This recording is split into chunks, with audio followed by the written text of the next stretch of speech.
And we must thank Mr. Rahul Gandhi for generating this debate. Yes. So that everywhere in the country this honest debate takes place and we come to reasonable conclusions. There are sensible answers. We can do it. We are late, but we can do it.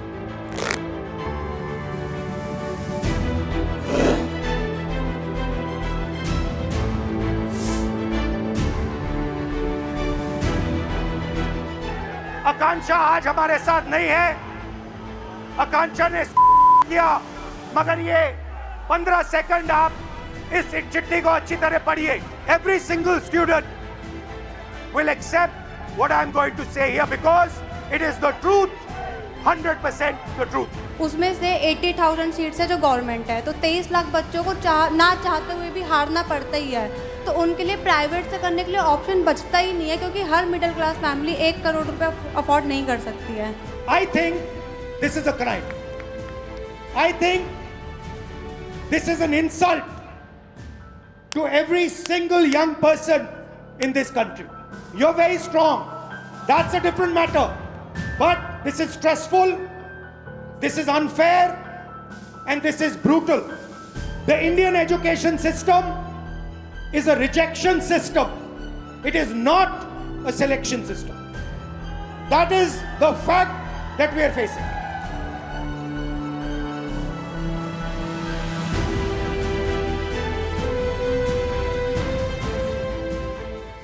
Okay, so hello, this is Sharanya and I did Bachelor's in Mass Communication and Journalism.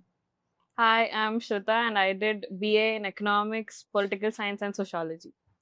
Hello, I'm Swayambhu and I did my Bachelor's in Economics, Master's in Development Studies. Hello, I'm Santosh. I did my Bachelor's in Engineering. And hi, I'm Aditya. I did my bachelor's and master's in law. And of course, we have Dr. Jayaprakash Narayan with us, who's done medicine, MBBS, was also done IAS. So basically, the 5 jobs that Rahul Gandhi mentioned a couple of days ago in his rally, 4 of them are here present in this room. And that's split over across 3 people. So, engineering? Engineering, lawyer, your Law. doctor and Law. a civil servant. You take 2 of those, sir. Okay. So this is a good mix of people, 3 who are not So part of that. which one is missing? Armed forces. Armed forces. Okay. Yes. All right. So 3 of us are from that and 3 of us are not from those 5 things. It's a good mix of people to have this discussion. Okay, great. So I'll start it off, if I have everybody's permission, right? So first question. For me personally, it was a delight to hear Rahul Gandhi talk about education. The crowd that was there, for whatever reasons they were there, it's immaterial for me at this point in time. Just the fact that India's leader of opposition, like he mentioned, without mentioning party names, talked about the common man and the problem of Indian education. It was a delight to hear. I might agree, disagree with his solutions, but just the fact that Indian politics, after a long time, is back to issue-based politics. I was happy. You have been following Indian politics for longer than maybe combined of our years, right? Merely because of accretion of age. Yes, really because of that. How did you see that? I entirely agree with you, Aditya. I'm delighted too. No, in the last 30 years, the only time Indian Parliament has debated education, to my recollection, was sometime around 2013-14 when Dr. Manmohan Singh was the Prime Minister. In 2011, the UPSC introduced in the preliminary examination an aptitude test, basically reasoning, decision-making skills, communication skills, etc., which is critical for a civil servant, right? Absolutely. For any manager anywhere, particularly for the public service, civil servants. Some members of the parliament opposed, protested vehemently. How can you make our children go through this? They will not make it. Yeah. Parliament debated for 4 or 5 hours. Not educational crisis, not how to improve the quality of skills, how to prepare them for the world, but how to make them pass the UPSC preliminary examination without analytical skills. The debate of Parliament. Finally, a decision was taken. I think Dr. Manmohan Singh persuaded them, let the test be there, in the preliminary examination, but it will not count for merit. In an objective type examination where a monkey will get 25%, because you blindly put no A, B, C, Ds, you get 25%. Yes, random. 33% if you get is qualifying. I remember The Economist wrote a brilliant piece on that. It said something like this. The solution of Indian Parliament to the crisis in education is not to improve the standards of education, but to lower the standards of recruitment in public office. Barring that rather tragic discussion, in my view, in Parliament, there was never any serious debate on education. We talked desultorily about a bit of money there, this, that, and social welfare, hospitals, states, etc. And right now, I think the time has come. People sometimes call praxis. The young people of India are very upset. Whatever be the spark, that's not important. There is genuine angst. The kids are doing their best. The parents are doing their best. The government is spending a lot of money. Private sector is also catching up with the demand. But the net outcome is there is no education of real substance. We are not really imparting skills and confidence. We are not really making them wealth creators in our society. Therefore, employment has become a crisis. And employment is not merely about education and skills, that is critical. So at this time, this moment, to focus on the crisis of education, doesn't matter what Mr. Rahul Gandhi said. We may or may not agree, and we'll go into detail. Yes. Based on evidence and logic and best practices in the world. But it's incredibly important that we focus on this very vital issue of quality education and how do we restructure education. Something that happened, let's say, in higher education, for instance, way back in 1870s in Harvard. In 1870s, Charles Eliot, 1869, he became the president of Harvard. He was president for 40 long years. Until that time, Harvard education was classics and mathematics and philosophy and blah, blah. Nothing related to economic management. So the industry was upset about it, society was upset, they were unemployable, they were useless. Then Eliot was made the president, equal to vice chancellor here. He transformed it in 1870s elective system, making it relevant to the needs of the economy. The pity is now it is 150 years after that in our country. Only recently the national education policy for the first time talked about electives. But we still largely adhere to that rigid, somewhat irrelevant, dysfunctional system which does not really meet the needs of the economy and society. Sir, so what do you think is like the reason why the system, the political system, is not focusing on education as much? I would not be unkind to the political system here. No, forget political parties. Certainly, Indian political system is giving a lot of importance to education. If you go by the laws they are making, the money they are allocating in a poor country. You take Telangana state as an example. Per child at school level, the government itself admitted that about 1,08,000, actually now it probably has gone to 1,15,000 or so, per child per year. Now, in a country where the per capita income of the country is, where are we now roughly? It's probably of the order of about 2,50,000, 2,70,000, 3 lakhs. For the country, 3 lakhs. Now, 1/3, 1/4 of the per capita income is spent on school education per child. And lakhs of crores are pumped into education in this country. There are many schools run by genuine educationists who care for the kids, who charge 50, 60,000 and yet are imparting high quality education. I'm not saying 56,000 is enough. But the point I'm making is money is not the problem. After all, what can the government do? They made universalization of education a mandatory thing. They said school education, anybody is entitled to get free education and is compulsory education. College education, the most part in most states is free. Like, Telugu states have fee reimbursement program and all that. So lakhs of people who never aspired for higher education are now able to afford that. And they're building colleges, schools, recruiting teachers. No. I'm sure a lot more needs to be done. But it's unfair to say the political system ignored education. Political system ignored outcomes in education. The whole emphasis, obsession has been, in terms of school education, enrollment. As if, the parents don't want to enroll their children, we have to tell them to enroll the children. This very patronizing approach, nanny state approach. Whereas in a country like India, the poorest families, they're willing to spend money out of pocket if necessary, sacrifice a great deal, give children a head start. We misdiagnose the problem. Higher education, gross enrollment ratio. Yes. We now talked about whether they are relevant to the needs of the society. Are you preparing them to be wealth creators or not? So you're paying attention, but of the wrong kind.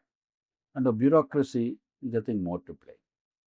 Even when the political mandate broadly is to improve education, bureaucracy, you ask any education secretary in the state, anywhere in the country, I would say without fear of contradiction, 50-60% time is spent on court litigation, contempt petitions, then some service matters, then something like, in Telangana, Andhra Pradesh, right now, so-called unification of services, Panchayat Raj, municipal government, blah, blah, all kinds of irrelevant things. It's all about educational bureaucracy and teachers' service conditions, not about the kids, not about what the child is learning, not about whether the child is getting prepared or not. So attention is paid, but the wrong kind of attention.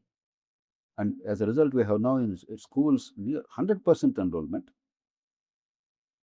possibly one of the lowest, some would argue the lowest outcomes among large countries. So it's not lack of attention, it's just lack of understanding of what education is. So, talking about the changes, like there have been changes where probably you do not need one. For example, the CBSE fiasco that happened, like they were functionally okay. They were okay with the manual corrections and all of that. But then they brought in the changes where they have to upload them, and then the entire thing went into chaos. So, do you think there are changes that are happening where they do not actually require? It's difficult for me to pass a sweeping judgment sitting here for us. With improved technology, better practices, and better experience elsewhere, improvement in the conduct of examinations is a good idea. But unless it's done with great preparation and diligence and adherence to basic principles, sometimes you can commit mistakes. There are some great examples, positive examples. Take UPSC. I don't know what they do, but generally, perhaps one of the world's most competitive examinations, where there's so much reading, quite unnecessarily in my view. We put too much importance to public services. But anyway, that's the Indian attitude. But there's no serious or credible claim of any malfeasance or anything seriously wrong in UPSC examinations. It's much more complex because of the diversity of subjects, and they yet somehow normalize the whole thing. They manage it. Take states of Telangana and Andhra Pradesh. I understand since 2017 in Andhra Pradesh and 2018 in Telangana, the MCET examination, engineering admission, is conducted on computerized test flawlessly. So there are practices within the country, and of course there are global best practices. We have to adapt them properly to our conditions and make it work for us. So I don't oppose change merely because it is change. When the change is desirable, when we do the right way. But pretending that you're changing things without actually creating the conditions or without understanding the reason why you want to bring about a change, sometimes that could lead to devastating results. Sir, so regarding higher education, we've seen that the percentage of students who are going into higher education has increased, but it's not been matched by a corresponding increase in employment. For instance, you see lakhs of students competing for just a handful of jobs, and even those students that get into jobs find out that they don't have the skills necessary for the job. So do you see this as a failure on the part of higher education that can be traced back to the outcomes you're talking about? From policy to execution, it's all-round failure. Where school education is of one kind of failure, higher education of different kind. For instance, our obsession with enrollment, that every child after school must go to college, is sort of, the unspoken compact. It's a very, very dysfunctional idea. Take Germany. By any standard, German technology, German employment, German prosperity are a model to the world, right? 60% of kids in Germany after school, they go to vocational education. And they're really trained first rate. Whatever trade they take up, they're trained first rate. And there is a link even at that stage between industry and the study. And they're picked up like hotcakes. The jobs are readily available, the skills are readily available. Both the demand side for labor, that is creation of jobs, supply side of labor, that is imparting of skills, both are happening beautifully. Almost no unemployment. Only 30-40% go to what we constitute as higher education, this gross enrollment rate, university degrees, etc., etc. And even there, real skills are there, not bookish knowledge. Now, let's be truthful. Supposing there's a mechanical engineering graduate. I'm not picking on one particular branch, but there's an example, for instance. They're supposed to deal with machines, automobiles, etc., etc. Now, parents say, look, beta, this car or motorcycle is giving trouble.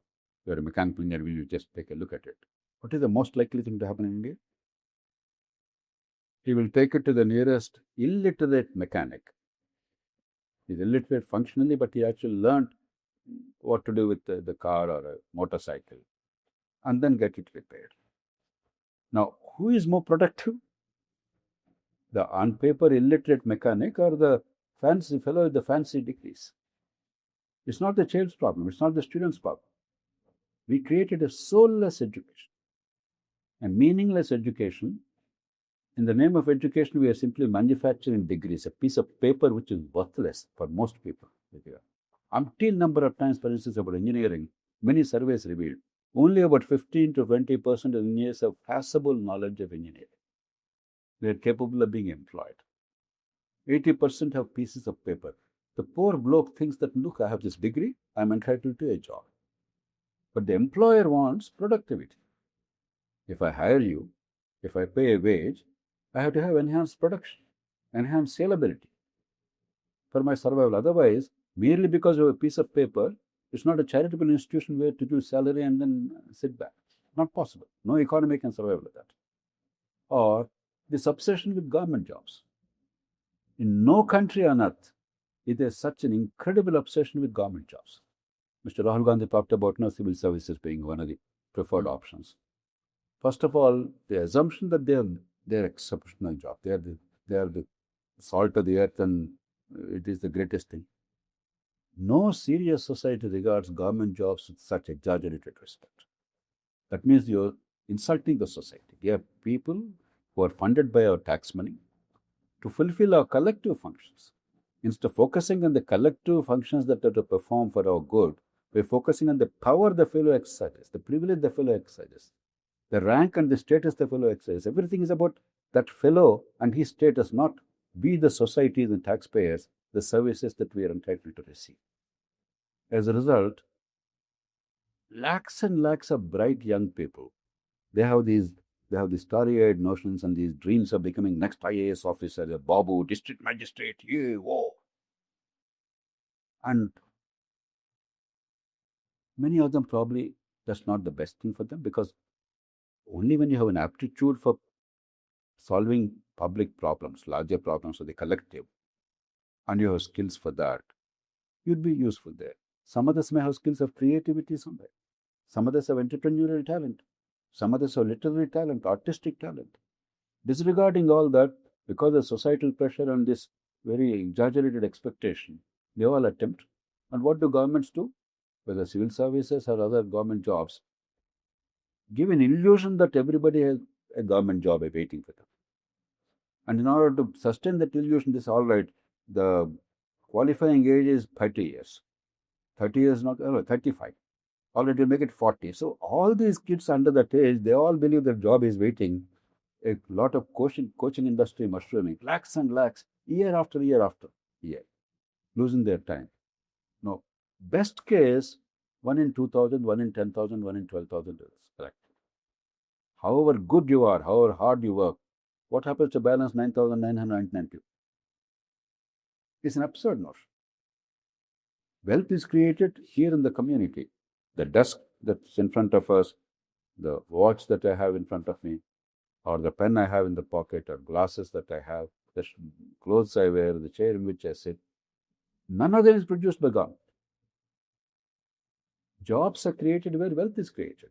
Wealth is fulfilling the needs of the society for goods and services, real needs of society. So without fulfilling the needs of society, how can you get a payment on the salary and the wage? So this illusion is hurting the country very badly. So we have a lot to do in terms of skilling people, in terms of understanding what is wealth creation and job creation.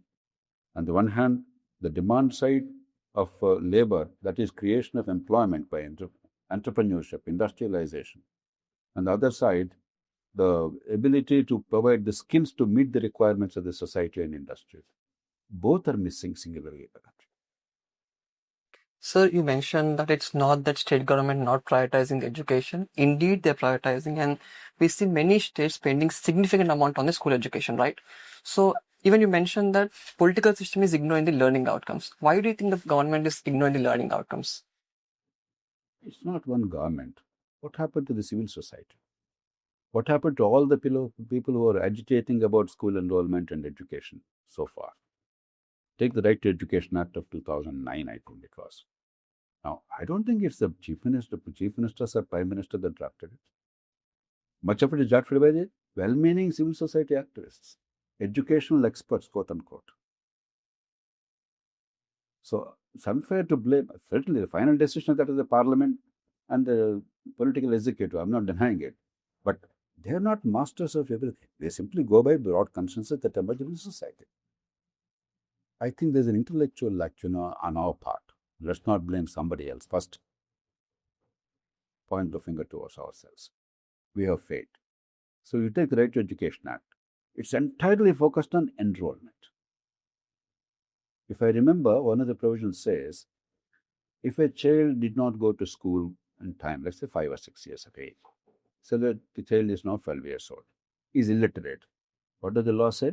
The child must be admitted into age-appropriate class, grade, not learning appropriate. I mean, how absurd can it be? Your intentions may be very sound. Maybe bichara, the child may be hurt. Therefore, you are guaranteeing the destruction of the child's future in the guise of not hurting a child today. Then, no serious focus on examinations, automatic promotions. The word outcomes does not figure. The whole, and all that they talk about, length of the classroom, the width of the classroom, number of teachers. In government all over the country, I have data. In every single state, the number of teachers available per student, the number of teacher-student ratio is far better than what is prescribed or what is envisaged. There's not a single state where there are fewer teachers than necessary. And they're paid reasonably well. I wish more money can be paid, but everybody knows that government employees in general, government teachers, unlike in the olden days, are paid pretty handsomely by Indian standards. They focused on these rather than what is happening to the kid. Our objective is the kid, the child's future. That boy, that girl, irrespective of the circumstances of birth, a child is entitled to quality education because your parentage is not determining your intelligence or ability or aptitude. It is what the society does with the brains that the nature has allowed. That is what's determining the child's future. There we have spectacularly failed. Spectacularly failed. And now is the time at least recognize the problem that we created ourselves across party lines, in government or outside, together, the society. Already the country has paid a very heavy penalty. The victims are the children of this country. Only 20% children at the most at school level. Only 20% are fulfilling anywhere near their potential. And since Right to Education Act has been enacted, I have data here. The first ASAR report about educational outcomes was released by Montek Singh Ahluwalia, the then Planning Commission Deputy Chairman, and me in Delhi. Since then, I've been following. You know what? In the last 20 years, all over the country or individual states, outcomes actually have declined.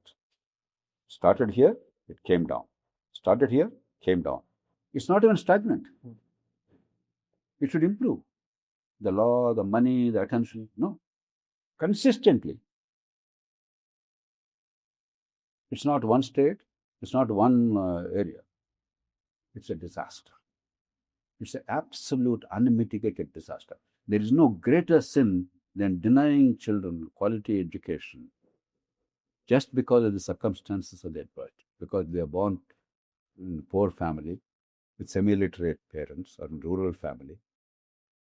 This is a disaster. Even private schools are not much better, most of them, because even a private school is more committed for their own commercial reasons.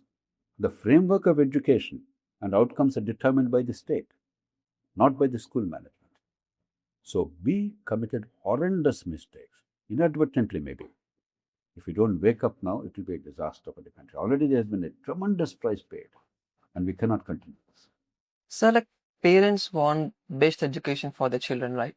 But they get cowed with the term quality education with the like say 98% marks, success rate, all these things. So the quality education is defined in such a way that it is like encouraging the 98% marks in that. Why do you blame the parents?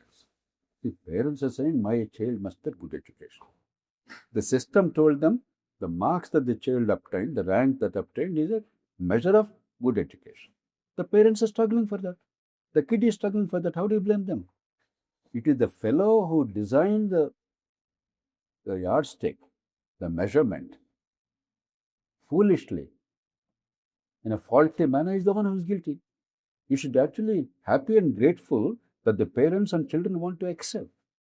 You decided what is the definition of excellence, not the parents. Do you expect every parent to be a great educationist? You want them to be Samuel Johnson or somebody else? What are we saying? The parents are doing their absolute best. They're sacrificing for their children. Kids are working very hard.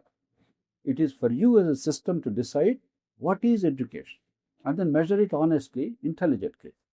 For our failure as policymakers and executors to design, to devise the yardstick and to measure it intelligently and honestly, you blame the parents? I have a sample set of questions here, actual question papers and examinations. I mean, if you look at it, your blood will boil. Only a governance system, an elite system, which has contempt for the weak and the poor and the kids, will have that kind of examination. Look at this. Year after year, 2017, 19, 22, 21, same silly question based on rote learning, not one word of the question is changed. What is the net result both in schools and in colleges? If you mug up last 3 years question papers, a first class is guaranteed. Whom do you blame? You are the one who is granting a first class based on last 3 years question papers, which are soulless and foolish. Then you blame the student or the parent? So it is a systemic failure of a criminal proportion. Because there's nothing more criminal than this, because without quality education, to start with at the school level to give you the foundations, you cannot come out of caste discrimination. You cannot improve the economy because they cannot be productive members of society in the economy. You cannot have political or social stability. This is the heart of the crisis of India. Democratic crisis, economic crisis, and social crisis. And many of us went to village schools. I went to a village school at a time when there was hardly any money. Teachers were paid 70 or 100 rupees.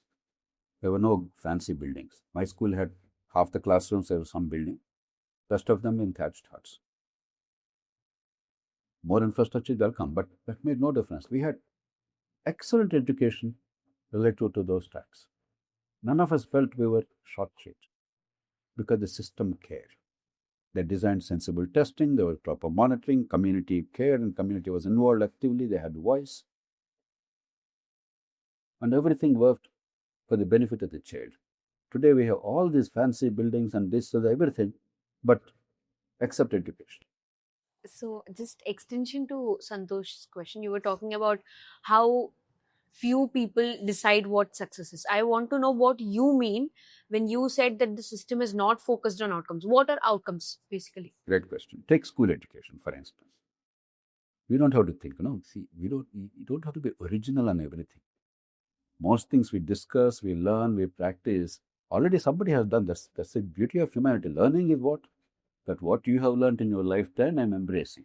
I improve upon that, I adapt it to our conditions. So there's nothing very original you have to do. I'll give you one example. There's a test called PISA, Program for International Students Assessment. The rich countries, 27 of them OECD countries, they have come together to compare the educational outcomes of children, let's say at 10th grade level, 15 years of age. That is standard. They also asked countries to participate voluntarily. India was one of the participants in 1 year. What do they measure? They measure three things, essentially. First is language, not quoting the poems and reciting the scriptures, etc. Are you able to understand what is said or what is written? Are you able to communicate your ideas effectively in writing and word? After that is the first thing of any learning, the ability to work in a society in teams and understand what is said and learn what is said and then communicate what you have in mind. It's not about poetry, it's not about this, it's simple. Second, mathematics. Not repeating soulless, stupid questions like this based on definitions and mugging up, but understanding the concept, applying the concept for real life problems. Nothing else shaking? Common sense? Third one, science. Science is not S equals to T plus half a T square. Science is not formulas or definitions. Science is, once a set of facts and premises are given, apply logic and derive reasonable conclusions. Only these three things are tested, but intelligent. You can actually see the question papers. It's a joy. You know what India's position was? In that particular survey, our expectation is, we are all good. Sundar Pichai is our man. Satya Nadella is our man. Indra Nui was from our country. They all became chief executives. Without us, the world will collapse. This is the self-image. The reality is, out of 74 countries and entities that were surveyed, 2 Indian states were involved in this. So it's not merely country. In large countries like India, it could be 2 entities. What we regard as our best states, Tamil Nadu and Himachal Pradesh. They both were respectively second and third from the bottom. Other states were even much worse. Luckily, we had a country called Kyrgyzstan in this list. Many people have to find it where it is in the atlas. It's one of the Central Asian republics, erstwhile Soviet Union, one of the 5 Central Asian republics, landlocked, tiny country there. Luckily for us, they occupied the last position. Therefore, we barely avoided the ignominy of the last position. You know which countries were the top of the list in that year? China, Shanghai, China, Hong Kong, China, Singapore. You don't have to be Norway or Sweden or China. Well, it's richer. It's not so much richer. And this was 17 years ago. You know what Indian elite response was? The government and bureaucracy. They said, henceforth, India shall not participate in PISA surveys. You bury your head in like an ostrich. You pretend there's no problem. Everything is over. You go about your own old-fashioned, useless, ineffective methods. Destroy the children's future. Pretend you're educating people. But generation after generation destroy. So you have more. You have umpteen number of tests. In India, so many people devise so many tests. So that's not a problem. Not everybody needs to be an expert. If government doesn't know how to do it, there are people in civil society who do a magnificent job. Others will be more than happy to help us. So it's basically about, are you capable of applying the knowledge to actually create wealth, to solve a problem, to be a value in society? That is what we measure. We can certainly improve that further. So testing is eminently possible. And I guarantee you, at school level, if you have some of these skills, the nation's future is secure. After that, depending on your opportunity and aptitude, you can go into a higher degree of specialization. Some people do engineering, some people do vocational education, some people do, doesn't matter what. So these are not difficult things. You just have to have the patience and the will and the love for the people.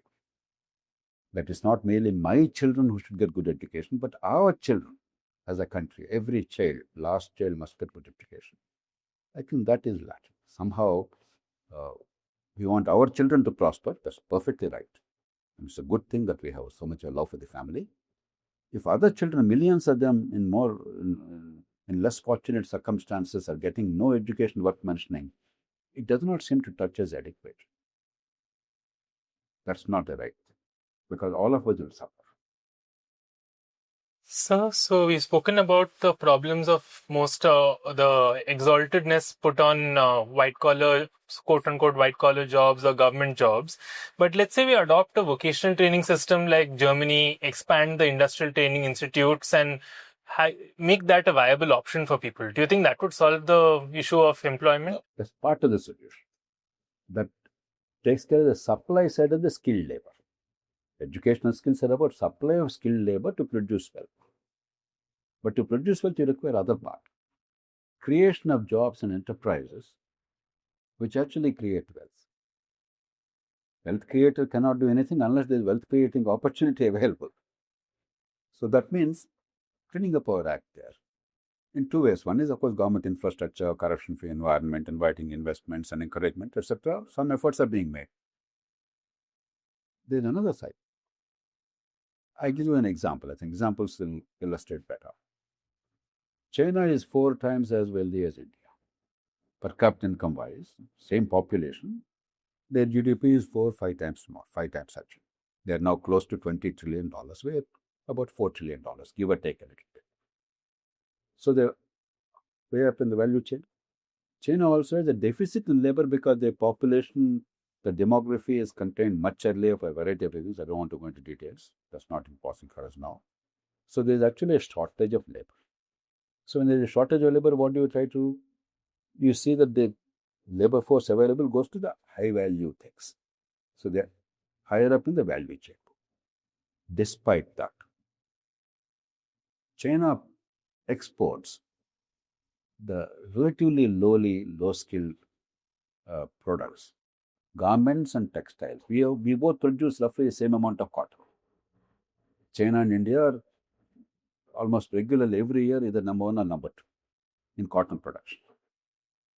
We require more employment, we require more unskilled people, we have more people who require employment, we are not up the value chain like China.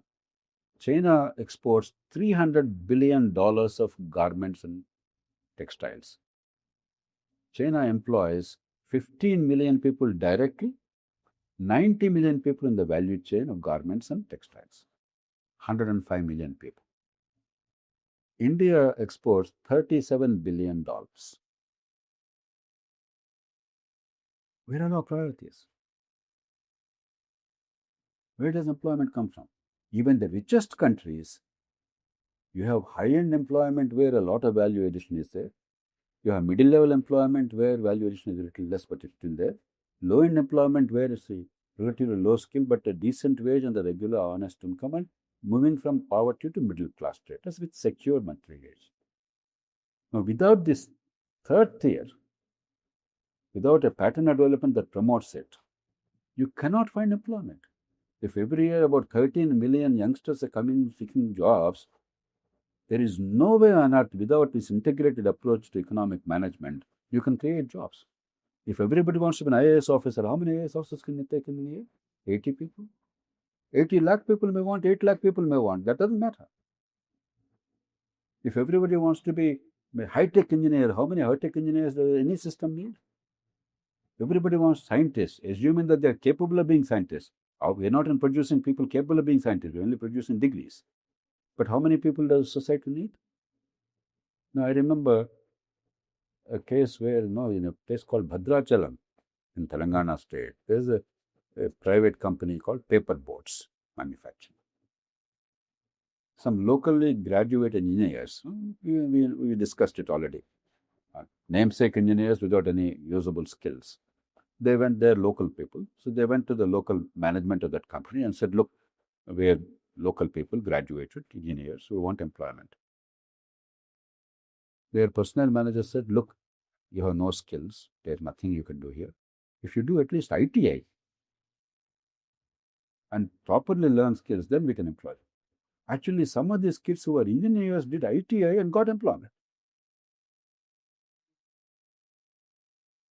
So, where there is genuine skill and productivity, employment comes.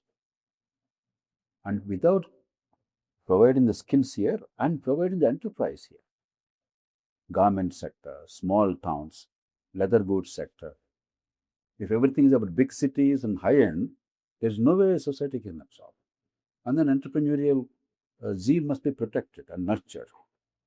For instance, we made it impossible for small industries to grow because our labor laws, instead of encouraging employment creation, they destroyed employment generation because they said if the number of employees goes beyond this, you have 100 regulations.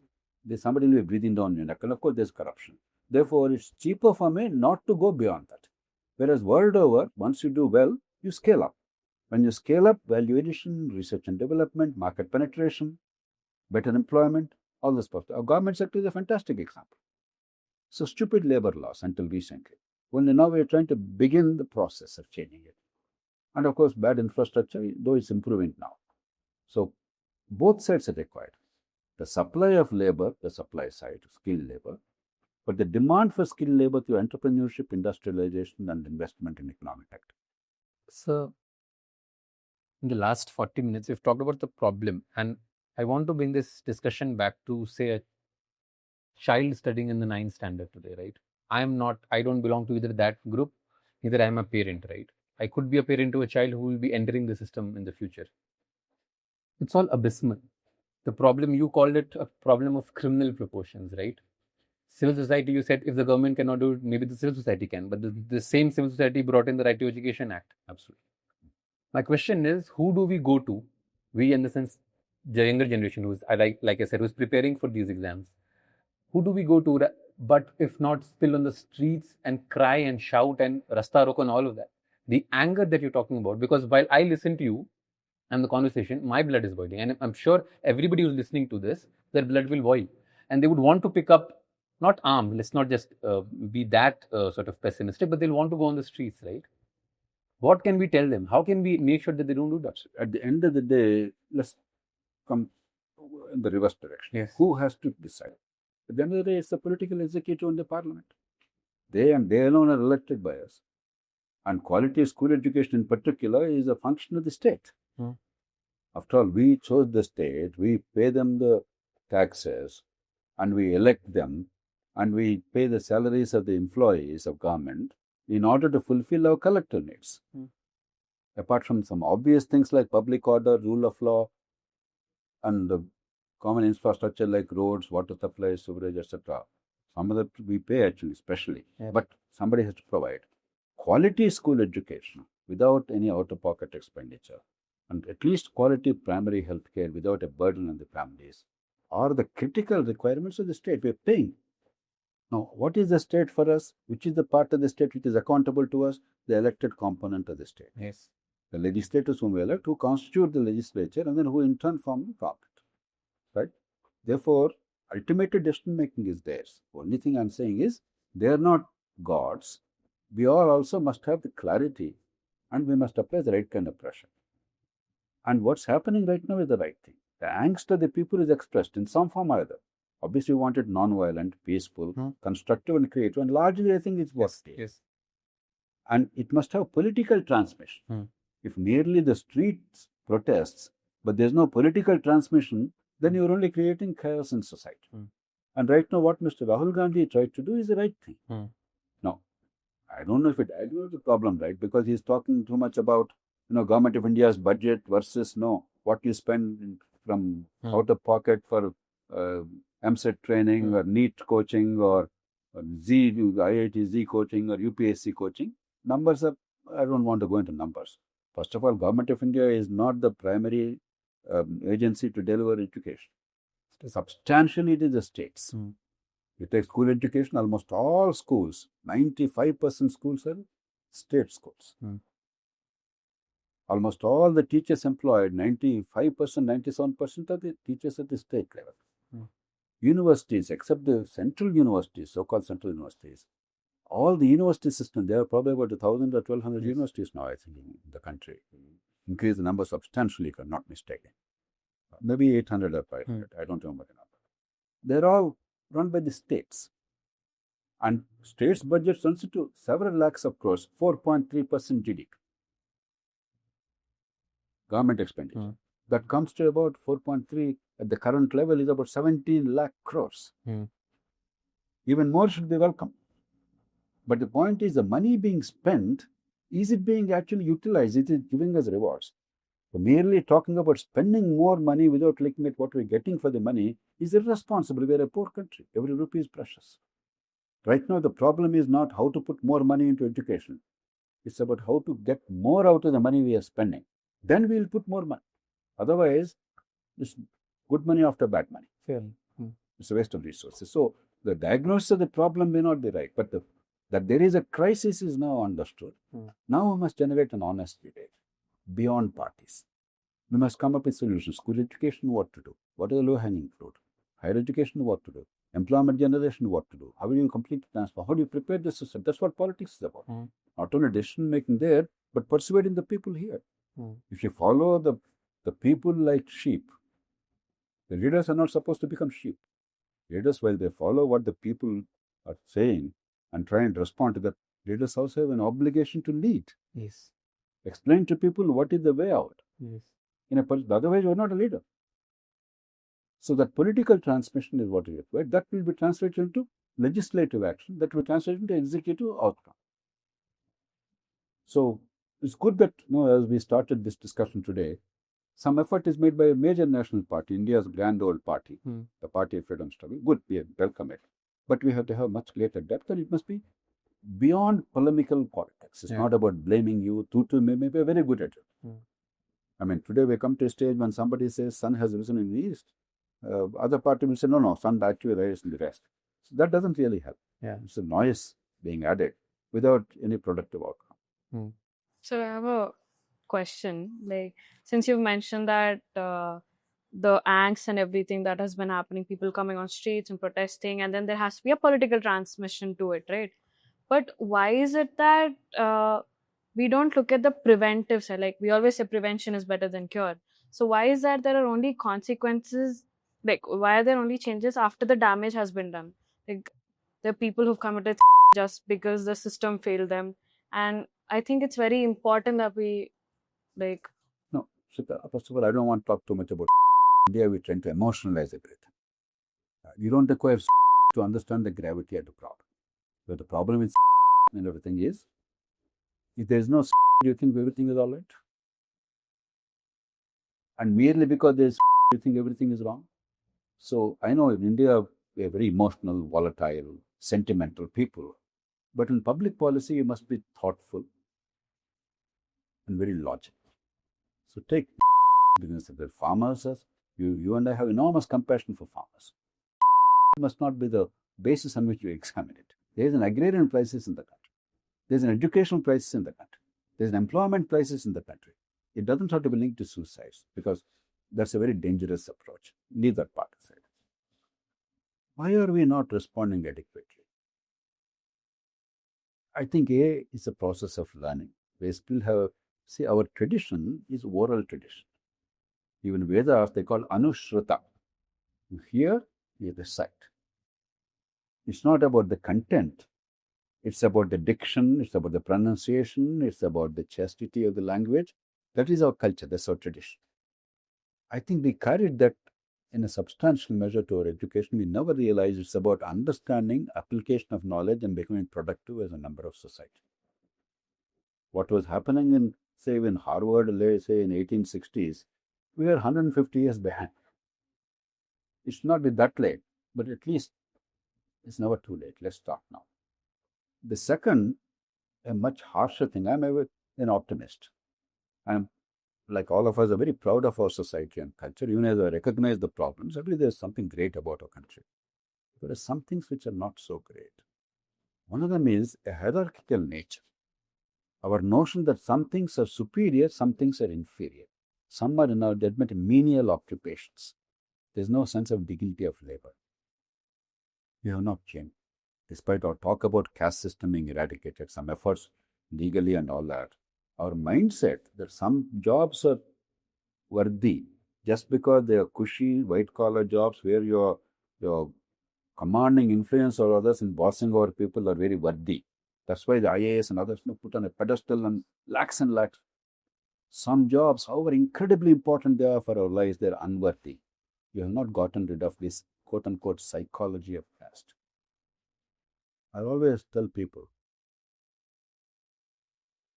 I'm saying this as a former civil servant, so not with any intention to malign civil services, because we put our IAS and district magistrates on a pedestal. I was a district magistrate, and a happy one. Supposing a district magistrate does not come to office for a few days, is there one citizen in the district who felt, my God, my life is now totally void?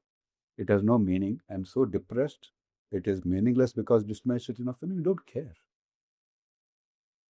But if a bathroom plumbing is bad, the flush is not working, and you try it, but in our country, we are very poor skills. If a trained fellow has no skills, how can we have skills? But you tried, it didn't work.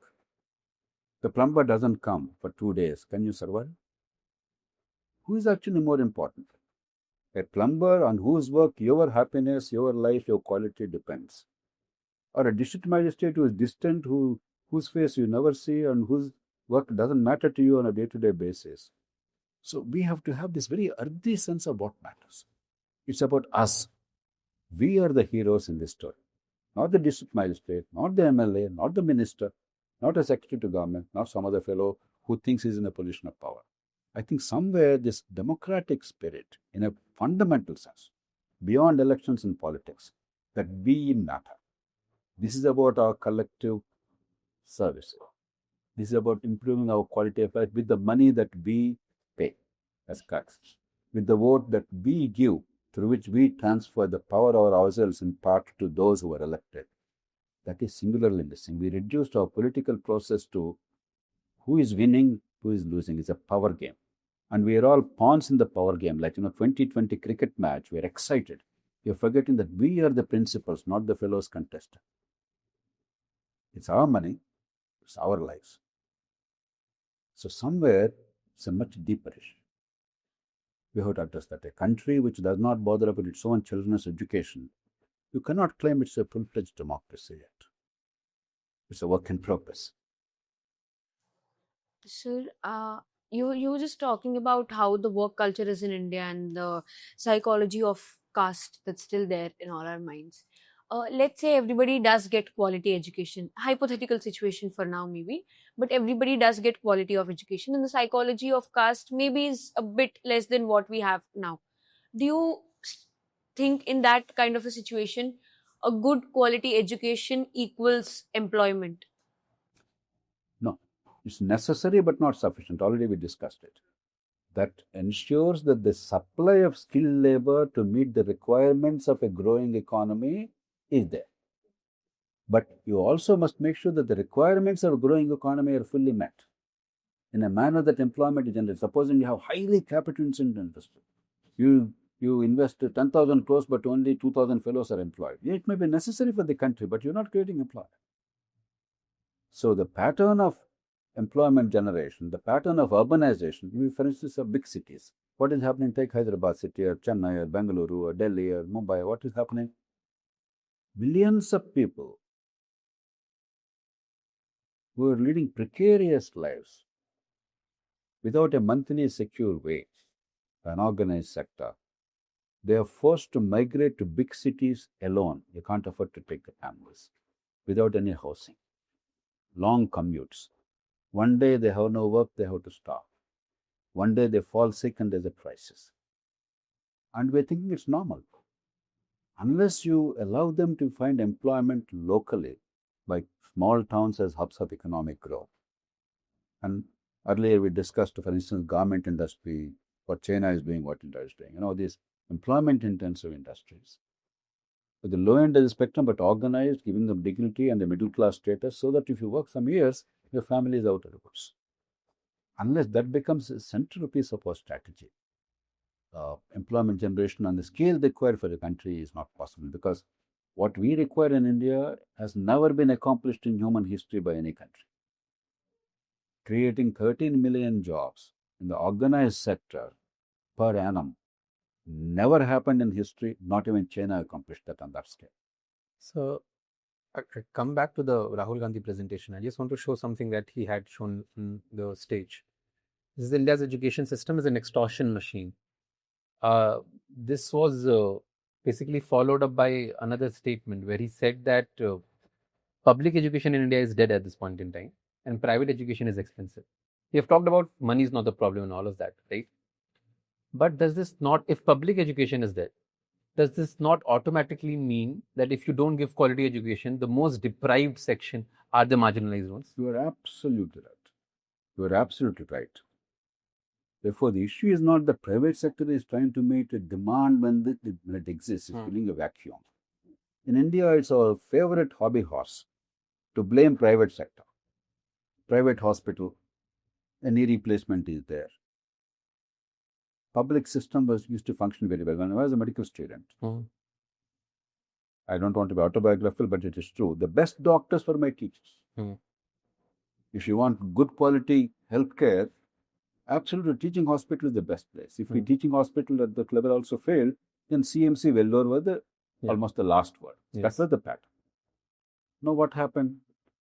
For whatever reasons, the best doctors are no longer attracted to teaching in government or even jobs in government hospital. We messed up. Yes.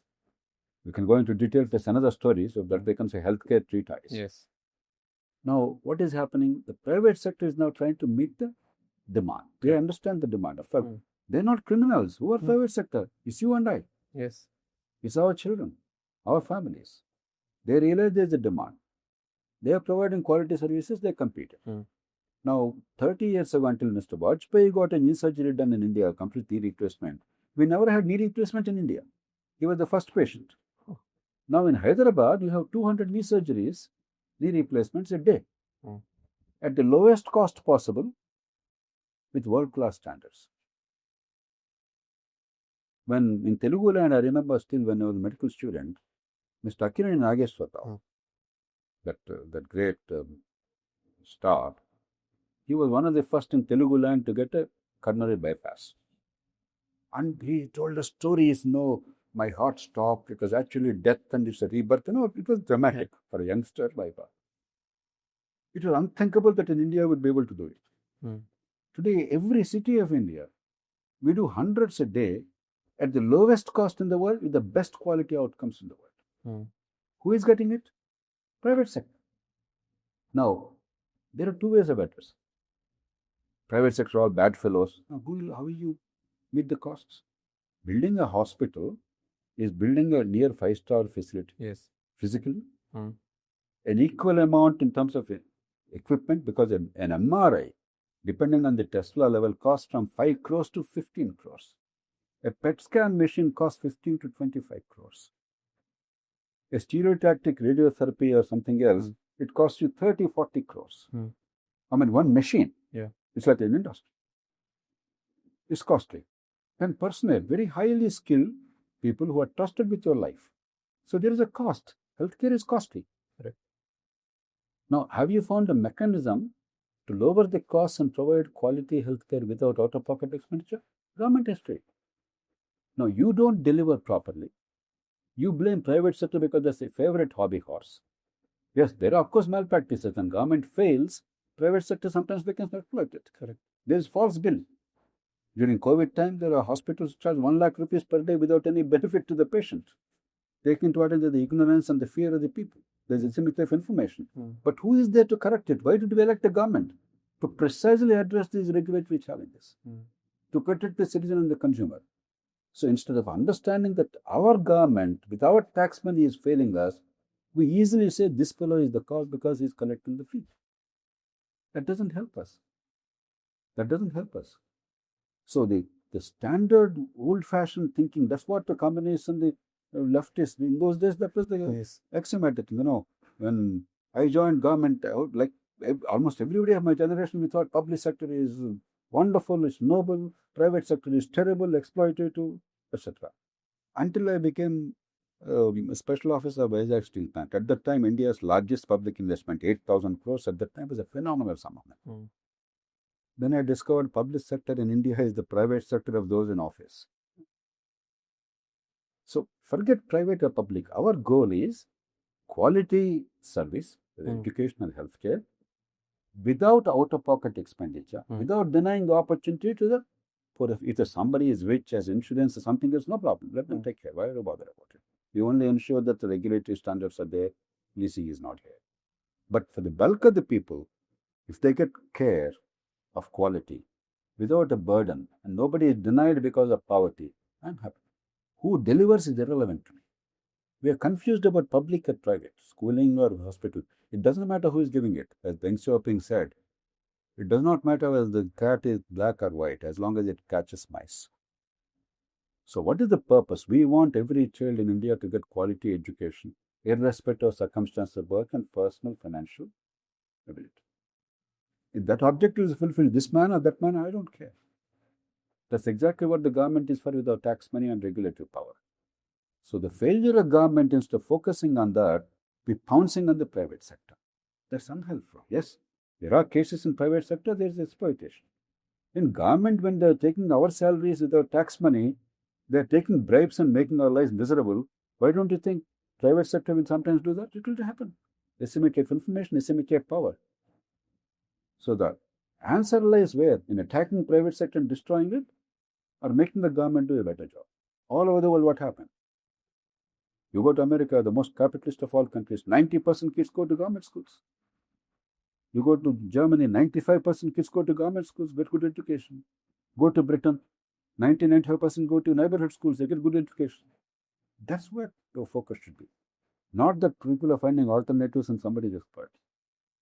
Sir, so yesterday Rahul Gandhi was mentioning about the 5 careers that most of the people choose.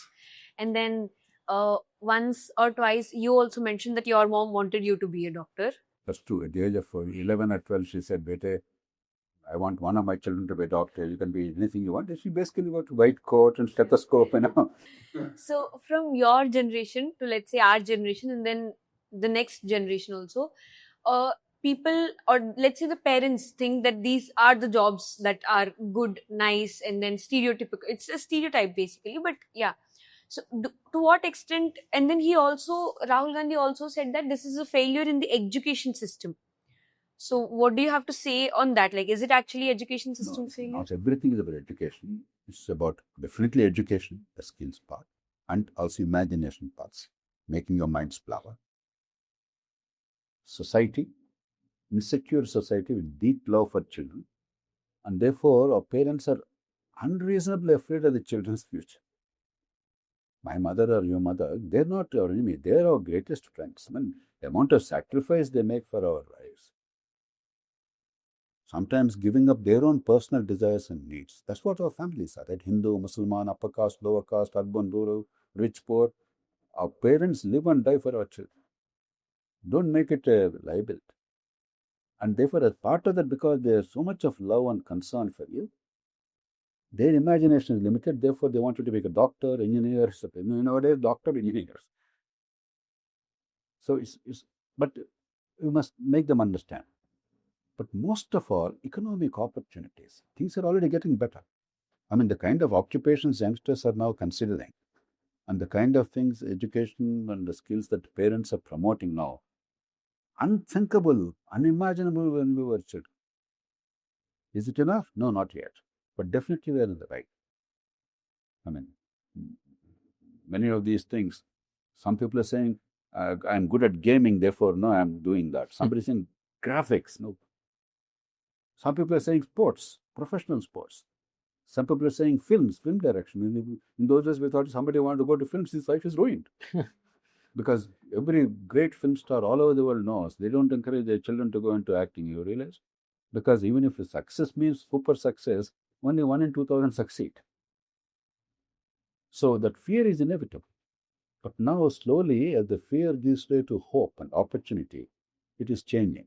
Maybe it should change faster. As economic opportunities grow and they realize that ultimately real success in every which way, financial success, security in life, respect in society, and value you brought to society, they're all there, then it changes. So don't blame the parents. They really love you. Maybe they love you too much. Sir, so if like not talking about the parents' side, to what extent do you think the state plays a role in shaping these 5 careers as the careers? The most important failure of the state is pretending that government job is the solution. Every wretched political party, I'm really angry about it. Normally, I'm very respectful of political parties. Every wretched political party spreads a canard, a lie, consciously, deliberately, that Jobs are there for the asking in government. You just have a degree paper, I guarantee you the jobs. And therefore, competitive examination, increasing the eligible age and making that the central issue. So this is the greatest damage they are doing. The second is, just because there is glamour and there is a demand without knowing what society needs. Reckless proliferation of engineering colleges. At one time, the Andhra Pradesh combined state had 800 colleges. 300-400 shut down because of the market, not because of government's good sense. People joined, they flocked, and they got degrees, they found they're useless, and they stopped joining. And therefore, colleges shut down, they became real estate things. Like all the land became land bank, and then land values went up, therefore they sold. This is a government's colossal failure. Similarly, medical schools, even the Prime Minister, to the well meaning, the notion that every district will have a medical college. It's not the shortage of doctors that's a problem. 120,000 doctors per year is the highest number in the world any country is produced. For our state of epidemiological profile, we have many more than what we need. About 250,000 doctors, and I'm saying with all responsibility, about 250,000 doctors, registered with doctors with MBBS degrees or more, they are practically unemployed or underemployed. While millions upon millions in India don't have proper health care in the country. Without devising the right system to utilize a variety of skills, not only the physician, but the nurses, physiotherapists, pharmacists, others, etc., because the glamour, like my mother had, the stethoscope and the white coat, we somehow sell the dream that that is a salvation. So government must take a lot of responsibility. Yes, sometimes people don't always, because we have asymmetric information, we are insecure, we are scared. Your job as leaders is to give us evidence, to persuade us, to actually give a credible roadmap and demonstrate the efficacy. Without doing that, it doesn't help. So you talked about you are a product of a government school. Government medical colleges were the best. And an aided intermediate education. Everything. Yes. And I didn't pay any fee, and I got money from the state because of some scholarships. So that was the case. And right now, of course, you've told how it's being better. There are changes, technology is helping us, all of that. And I want to pick your brain because that's my favorite thing. I want to understand democracy from your lens. But do you think the Indian state at this point in time has left the poor to their own tools? Absolutely. Except treating them as mendicants and vote banks, and therefore satisfying their short-term needs or impulses in order to get the vote, individual short-term welfare. Their Indian state has mastered. We are probably the best in the world.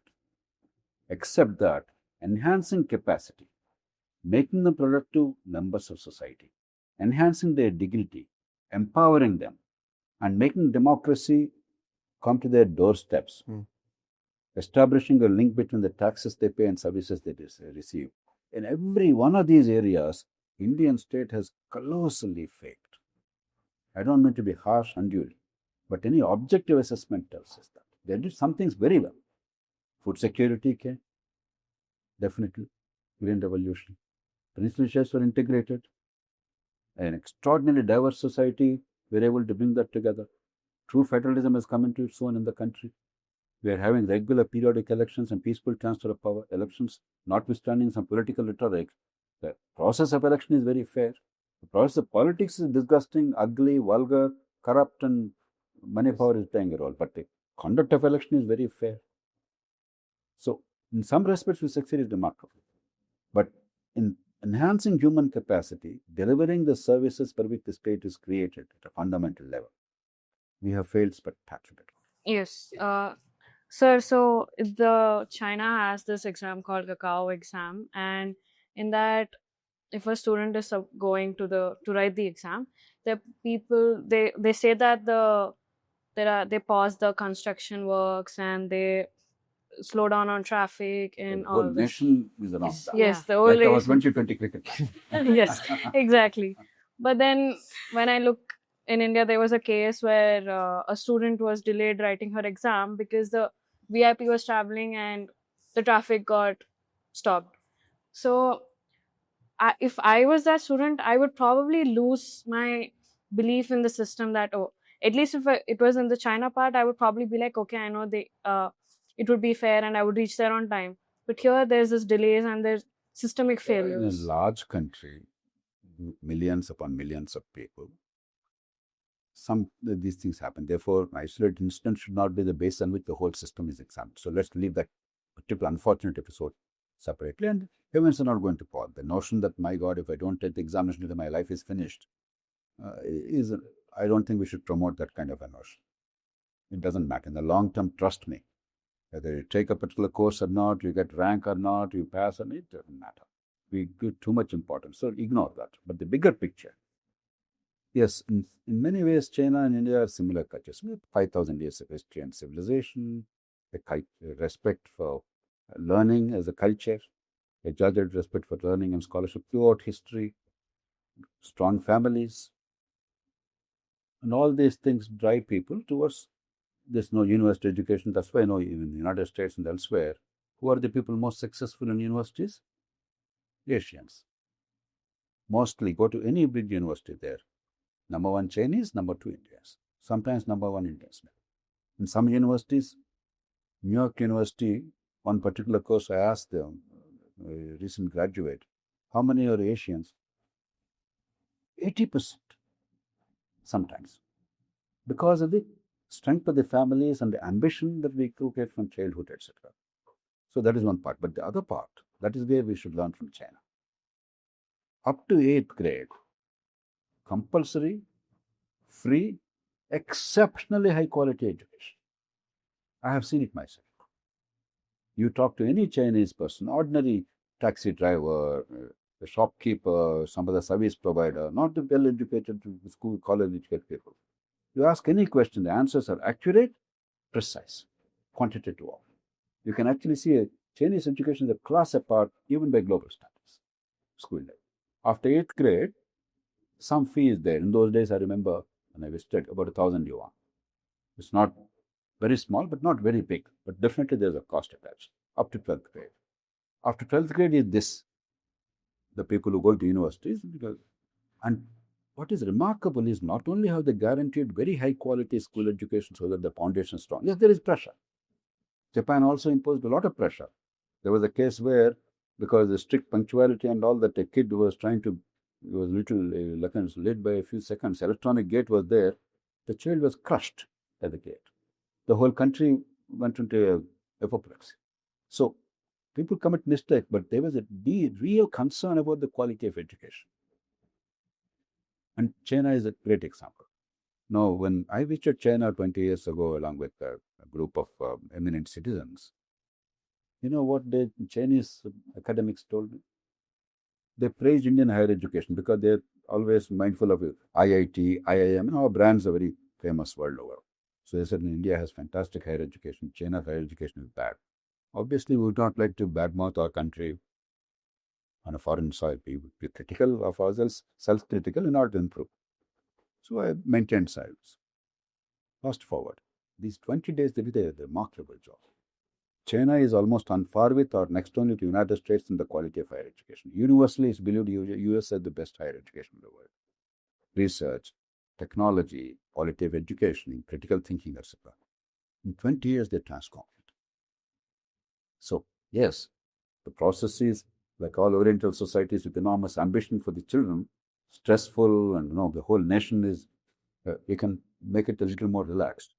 But outcome, the children's future and the country's future, they're very secure.